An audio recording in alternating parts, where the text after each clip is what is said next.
ሰላም እንደታላችሁ የተከበራችሁ አድማጮቻችን እንደሰነበታችሁ የታተላችሁም የምትገኙት 43 ባራዳ ኤፍኤም 95.1 ነው።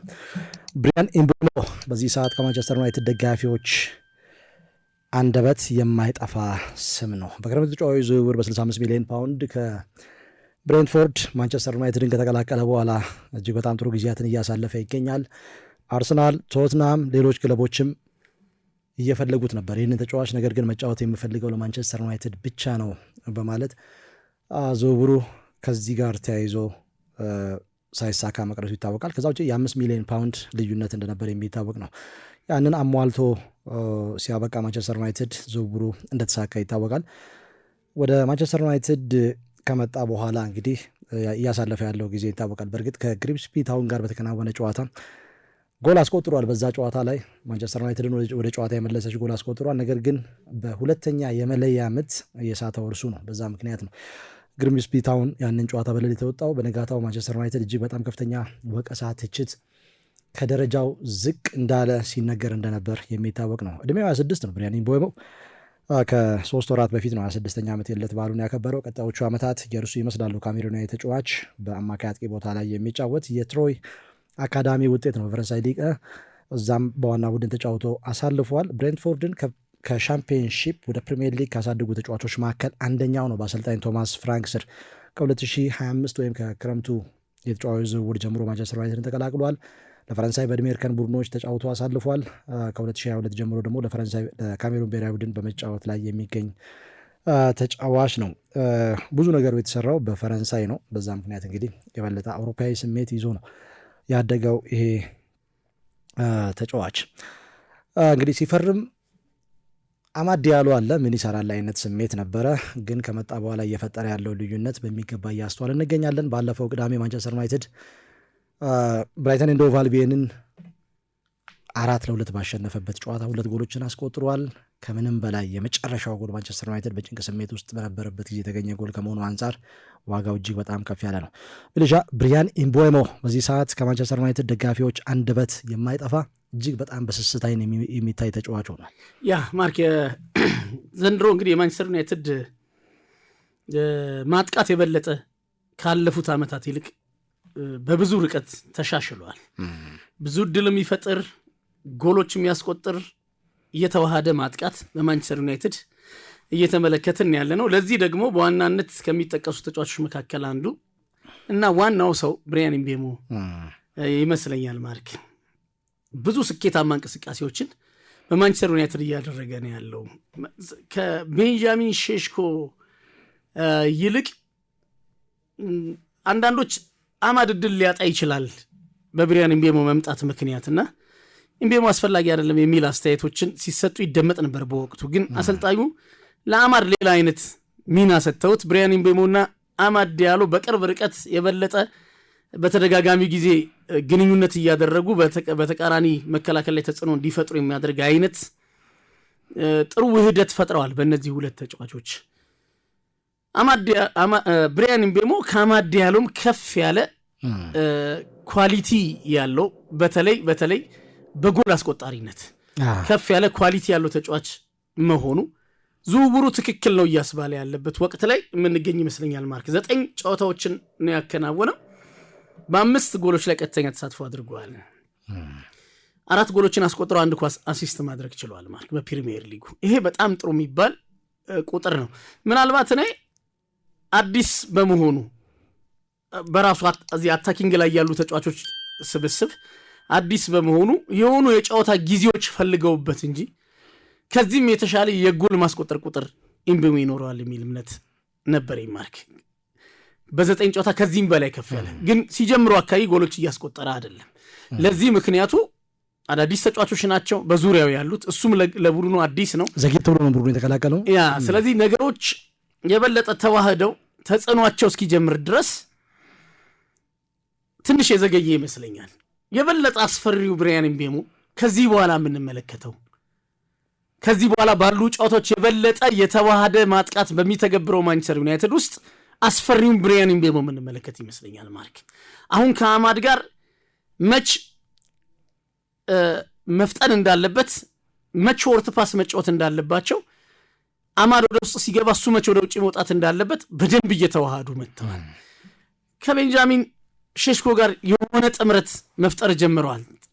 ጥራት ያላቸው የኳስ ንክኪዎች ነበሯቸው። በተለይ በቼልሲ ጨዋታ ላይ ለቀይ ካርዱ ምክንያት ነበር ይታወቃል። ብሪያን ምቤሞ ከብሩኖ ፈርናንዴዝ ጋር ከአማካዩ ጋር የአንድ ሁለት ስኬታማ የሆኑ የኳስ ቅብብሎች ነበሯቸው። በቀደም አራተኛውን ጎል ባስቆጠረበት አጋጣሚ በአይምሮ እነዚህ ሁለት ተጫዋቾች እንዴት እየተግባቡ እንደመጡ የሚያሳይ አይነት የጎል እድል ነው የተፈጠረው።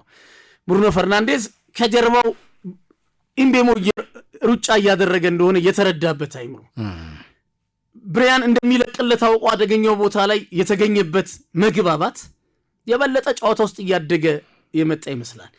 በዚህ ምክንያት አስፈሪውን ብሪያን ምቤሞ የምንመለከት ይመስለኛል። ማርክ ጎል በማስቆጠር የጎል እድል በመፍጠር ያነሳናቸው ቁጥሮች ጥቂት የሚባሉ ባይሆኑ ግን በሌሎች ደግሞ አስተዋጽኦች የበለጠ ቡድኑን በደንብ እያገዘ ነው ያለው። ሳጥን ውስጥ ተገኝቶ የሞከራቸው ሙከራዎች ብዙ የሚባሉ አይደሉም። ማርክ ብሪያን ምቤሞ የበለጠ የሚያሻሽለው በውደቱ የሚያሻሽለው የበለጠ ሳጥን ውስጥ ተገኝቶ የሚሞክራቸውን የጎል መጠኖች ከፍ ማድረግ ነው። 9 ሾት ብቻ ነው ኦን ታርጌት ሾት ያደረገው ኢንሳይድ ቦክስ ውስጥ ተገኝቶ 9 ኦን ታርጌት ሙከራዎች። ከነዚህ 9 ኦን ታርጌት ሙከራዎች ነው 4 ወደ ጎልነት የተቀየሩት። ስለዚህ ኢፌክቲቭም እንደሆነ ጥሩ ማሳያ ይመስለኛል። ይህ ከብዙ ድል ያስቆጠራቸው 4 ጎሎች አይደሉም። ስለዚህ ድሎችን ካገኘ የመጠቀም አቅሙ እጅግ የላቀ ተጫዋች እንደሆነ ጥሩ ማሳያ ነው።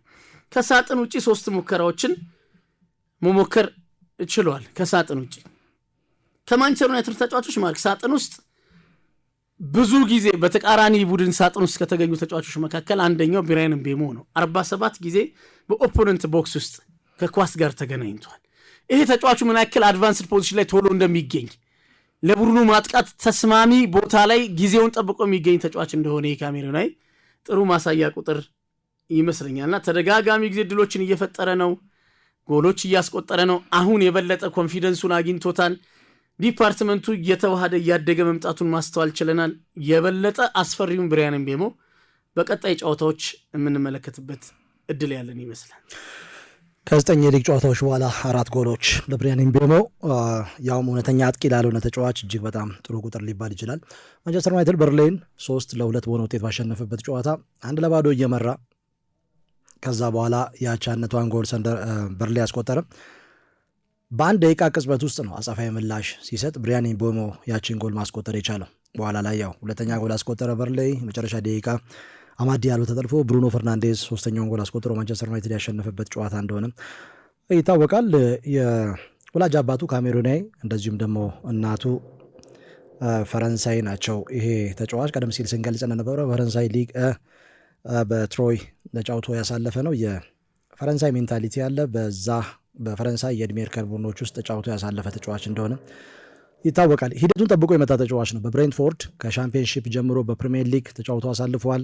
በባክስሪ ከሚጫወት ቡድን የመጣው ተስማሚውን ቦታ ነው ያገኘው። ለእርሱ ሲባል እንግዲህ አማድ ዲያሎ ወደኋላ ተመልሶ በዊንግ ባክ ሚና እንዲጫወት ተደርጓል።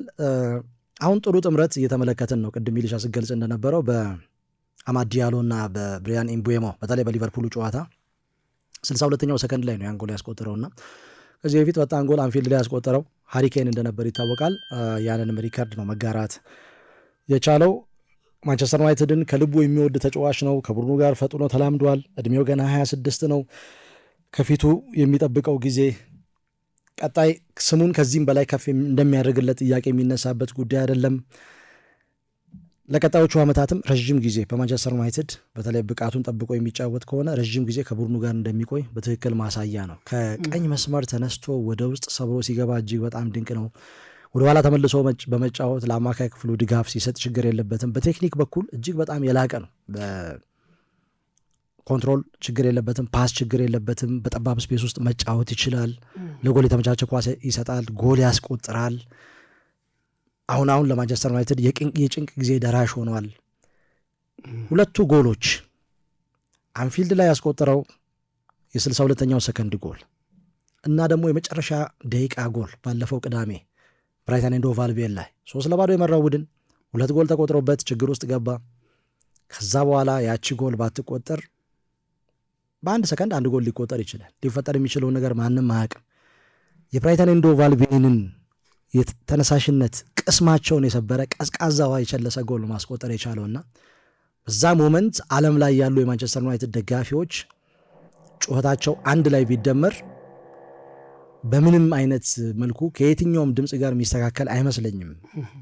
ቀላል ትርጉም ያለው አይደለም። 3-0 እየመራ ማንቸስተር ዩናይትድ አራተኛ ጎል ቢቆጠር ምንም ማለት አልነበረም።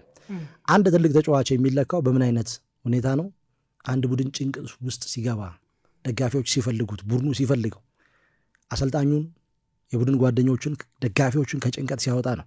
ኢምቦሞ ደግሞ ይህንን እያደረገን ያለው በተደጋጋሚ እየተመለከት ነው ማርክ። ሌላኛው ቅድም ያነሳ የቴክኒካል ኳሊቲ ጉዳይ፣ በቴክኒክ እጅግ የላቀ ተጫዋች ነው። ድሪብሉ ጥሩ ነው። ፓስ በማድረግ ስኬታማ ፓስ በማድረግም ጥሩ ቁጥር ነው ያለው ማርክ። ኮምፕሊትድ ፓስ 251 ፓሶችን ማድረግ ችለዋል በ9 ጨዋታዎች በፕሪሚየር ሊግ ብቻ። በጣም ብዙ ቁጥር ነው ማርክ፣ 251 ጊዜ።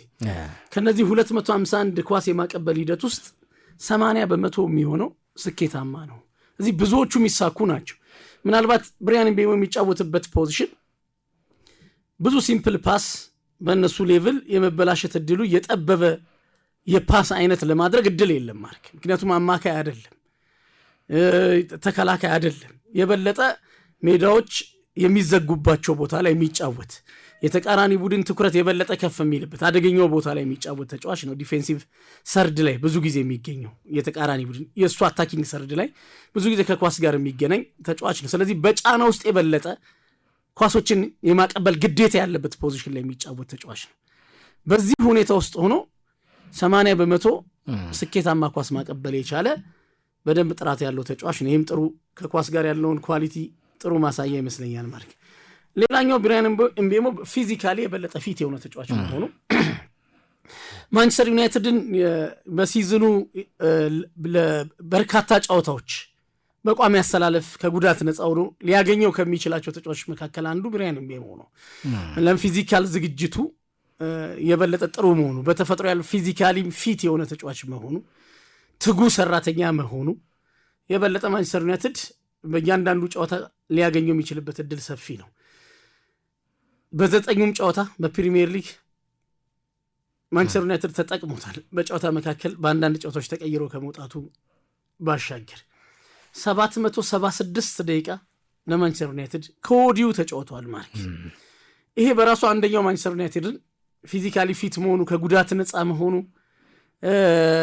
የሚመጡ አግሬሲቭ የሆኑ ጨዋታዎችንም መሸከም ወይም ደግሞ መቋቋም መቻሉ ማንቸስተር ዩናይትድን የበለጠ ተጠቃሚ የሚያደርገው ሌላኛው የብሪያን ምቤሞ ትልቁ አገልግሎት ይመስለኛል ማርክ። አንዳንድ በፊዚካል ፊትነስ መለኪያዎችም ጥሩ ተጫዋች እንደሆነ እየተመለከትን በኤሪያል ዱዌልስ ላይ ዱዌልሶችን በማሸነፍ ጥሩ ቁጥር ነው ያለው። 23 ጊዜንን ማሳካት ችሏል ማርክ። ኤሪያል ዱዌልስ በማሸነፍ አንድ ጊዜ ይህንን ማሳካት ችሏል። በመከላከል ምንም ቁጥር የሌለው ተጫዋች አይደለም። ታክል በማድረግ ወደኋላ በመመለስ ጥረት የሚያደርግ ቡድኑ ኳስ ሲያጣ መልሶ ኳስን ከተቃራኒ ቡድን ለማግኘት በሚደረገው ጥረት ውስጥ ያለውን ሁሉ የሚሰጥ አይነት ትጉ ተጫዋች ነው። 2 ጊዜ ስኬታማ ታክሎችን መውረድ ችሏል። 1 ኢንተርሴፕሽን አለው። ይሄ በጣም ጥሩ የሚባል በመከላከል የሚያደርገው ሌላኛው አስተዋጽኦ ነው። ብሪያን ምቤሞ ዘመናዊ 10 ቁጥር ከኳስ ጋር የበለጠ አደገኛ የሆነ የጎል ዕድል የሚፈጥር ጎል የሚያስቆጥር ለመከላከል ወደ ኋላ ተመልሶ የመከላከል ሽፋን የሚሰጥ በዘመኑ እግር ኳስ እጅግ ከሚመረጡ ተጫዋቾች ኳሊቲዎች መካከል ከኳስ ጋር ያለ ኳስም ብዙዎቹን የያዘ ጥራት ያለው ተጫዋች ነው ማርክ። ይህንን በደንብ ፍሬያማ ሆኖ በቅርብ ጨዋታዎች እየተመለከተ ነው ያለን። ሁለገብ አጥቂ ነው እንግዲህ ከቀይ መስመር ተነስቶ የሚጫወት ተጫዋች ነው። ከሶስቱ አጥቂዎች አንዱ ሆኖ መጫወት ይችላል። ነገር ግን ከቀይ መስመር ተነስቶ ሲጫወት የበለጠ አደገኛ ነው። ወደ ውስጥ ሰብሮ ይገባል። ስፔሶች ካገኘ ምሕረት የለውም። ለ3-4-2 ፎርሜሽን እጅግ በጣም ተስማሚ ነው። በብሬንትፎርድም ይህንን ሲያደርግ ነበር። ስፔሻላይዝድ ያደረገበት ፎርሜሽን ነው ወደ ማንቸስተር ዩናይትድም ሲመጣ የገጠመው። ከዛ ውጪ ፍጥነት ያለው ተጫዋች ነው። ቀጥተኛ ድሪብሎችን ማድረግ ይችላል። ከኳስ ውጭ ያለው እንቅስቃሴ እጅግ በጣም ጥሩ ነው። ፈጣን ሽግግር ለሚያደርግ ቡድን ደግሞ እጅግ በጣም ተስማሚ ተጫዋች ነው። ረዥም የሜዳ ክፍሎችን ኳስ ድሪብል እያደረገ መሄድ ይችላል። ፊት ለፊቱ ያሉ ተጫዋቾችን አልፎ የሚሄድም ችግር የለበትም። የጎል ማግባት እድሎችን መፍጠር፣ ለጎል የተመቻቸ ኳስ ማቀበል፣ ያገኛቸውን እድሎች በአግባቡ መጠቀም እጅግ በጣም የተዋጣለት ተጫዋች ነው። ከየትኛውም አቅጣጫ የመጨረሻዎቹ 25 ሜትሮች ላይ ጎል ማስቆጠር እንደሚችል በሚገባ ያሳየ ተጫዋች። በተለይ ቦታ አጠባበቁ የ9 ቁጥር አይነት ተጫዋች ነው ይመስለው። ከምንም በላይ ያችን 62ኛው ሰከንድ ላይ ሊቨርፑል ላይ ጎል ሲያስቆጥር አማድ ዲያሎ ኳሱን በተቆጣጠረበት ቅጽበት በሚሎስ ኬርኬዝ እና በቨርጂል ቫንዳይክ መካከል ያለውን ስፔስ የተጠቀመበት መንገድ የጎል አነፍናፊነት ባህሪ እንዳለውም በሚገባ ማሳያ ነው። ብራይተን ኤንድ ሆቭ አልቢዮን ላይ እንግዲህ ከዚህ ቀደም ጥሩ ሪከርድ ነበረው። አሁን 4ኛ ጎሉን ነው ማስቆጠር የቻለው በዚህ በኩል። ባለፈው ሳምንት እንኳን 2 ጎሎችን ማስቆጠር ችሏል። እንግዲህ ገና ለማንቸስተር ዩናይትድ የሚሰጠው ብዙ ነገር አለው። ጥንቅቅ ያለ ተጫዋች ነው። ስታብሊሽ ዳርጎ የመጣ ተጫዋች ነው። በሻምፒዮንሺፑ ያለውን ፋይቲንግ ስፒሪት፣ ረፍት የለሽ እንቅስቃሴ ተላምደዋል። በፕሪሚየር ሊጉ ደግሞ ኢንቴንሲቲውን፣ ታክቲካል ተለዋዋጭ ጉዳዮችን በሚገባ አውቋል። በቶማስ ፍራንክ ስር መሰልጠኑ ደግሞ የበለጠ ወደ ማንቸስተር ዩናይትድ ከመጣ በኋላ ተጠቃሚ እንዲሆን እድል ሰጥቶታል። የመጀመሪያ ተመራጭ ነው የሆነው። ማንቸስተር ዩናይትድን ፈልጎታል፣ እርሱም ማንቸስተር ዩናይትድን ፈልጓል። 2 የተፈላለጉ አካላት ናቸው በመጨረሻም የተገናኙት። በዛ ምክንያት የተወሰነ ከማቲያስ ኩኛ በተቃራኒ ዘግይቶ ነው ማንቸስተር ዩናይትድን የተቀላቀለው። የተወሰነ ተጽዕኖም ፈጥሮበታል በዚህ ረገድና ግን አሁን በሚገባ ተዋውዳል። ማንቸስተር ዩናይትድ የሻምፒየንስ ሊግ ጨዋታ የለበትም ወይም የአውሮፓ መድረክ ጨዋታዎች የለበትም። ከዛ በተረፈ ደግሞ ከካራባው ካፕ ወጥቷል። በሳምንቱ አጋማሽ ምንም አይነት ጨዋታ የለበትም። ስለዚህ ከሳምንት እየቆየ ነው ወይም ጠብቆ ነው የሚጫወተው። ኤፍ ኤ ካፕ እስኪመጣ ድረስ ደግሞ ይሄ ተጠቃሚ ያደርገዋል። ያ ፔሱ በጣም ጥሩ ነው። ማርክ ፈጣን ተጫዋች ነው።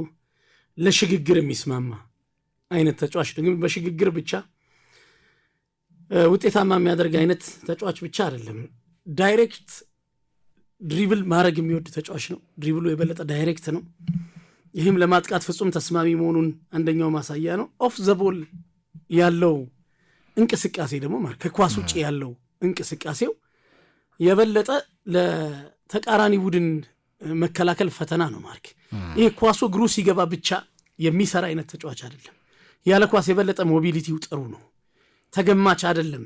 ያለ ኳስ የሚያደርገው እንቅስቃሴ ለተለያዩ ሲስተሞች ተስማሚ ነው። ቅድም እንዳነሳው አንተ 3-4-2-1 የበለጠ የተስማማው ይመስላል። በዚህ ፎርሜሽን መጫወት የሚያስችል አቅም አለው። በ4-3-3 የቀኝ መስመር አጥቂ ሆኖ መጫወት ይችላል። ለተለያዩ ሲስተሞች ተስማሚ ነው። ፈጣን ነው።